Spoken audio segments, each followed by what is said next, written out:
Hi, this is Dr. Trogan. I want to talk about how to use quote-unquote replacement foods. When people are on a lifestyle journey, when they're first starting, one of the most common things we do is try to cater to their cravings and cater to their food desires and food preferences. For example, people may tell us, hey, we really love chocolate or really have a hard time limiting chocolate. And rather than up front trying to remove this chocolate from their life, what we prefer to do is begin by transitioning to low sugar chocolate. If somebody has a hard time limiting pizza, instead of limiting pizza, try a replacement like Quest Pizza or try Blaze Pizza, which are low-carb versions. If you have a hard time with chips, we generally like to transition to high-protein, low-carb chips.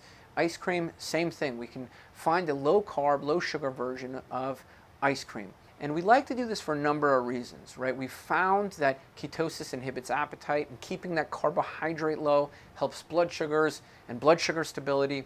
And so we find it's helpful as somebody begins their diet. And pragmatically speaking, if you have a hard time limiting those foods and you know that you're going to be exposed to them, having a way out is important, right? It's kind of like a break the glass in case of emergency. It's kind of like driving with a spare tire. Would you drive without a spare tire? Probably not. Your car is built in with a donut, and your car also has a built-in AAA service or roadside assistance. So right now, your car probably has better support and better replacements than your health goals. And so one of the key first things we tell people is, this is what we need you to do. Assess your vulnerabilities, find out what foods you really crave and what you really struggle limiting, and just replace them.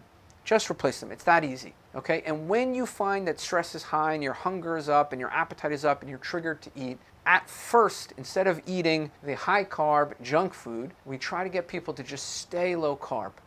Use these replacements that you've decided for these vulnerable situations. Now, the question is how do you progress? Should you be using these forever? I don't believe that low-carb, quote-unquote, fake food is healthy forever. Do I have any apprehension using them early on? Absolutely not. Do I have any apprehension of them using them when needed? No, zero apprehension.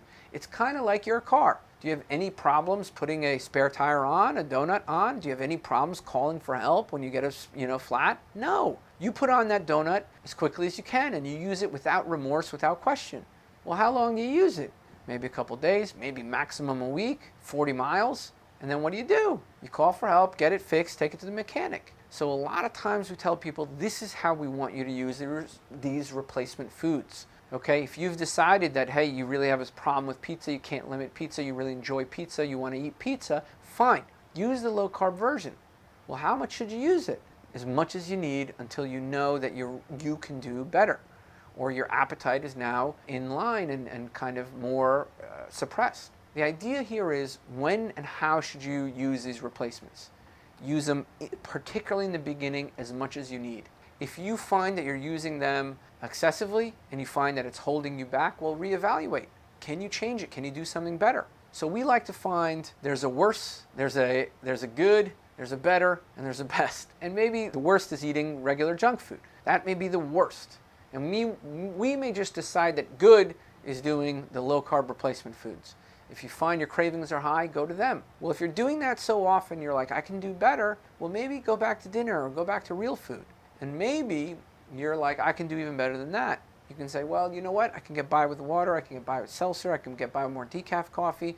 You know what? I'm not really hungry. I'm going to get out of here. I'm just going to go outside and cool off. So these replacements are not an end-all and be-all. They're just a tool to help you when times are tough.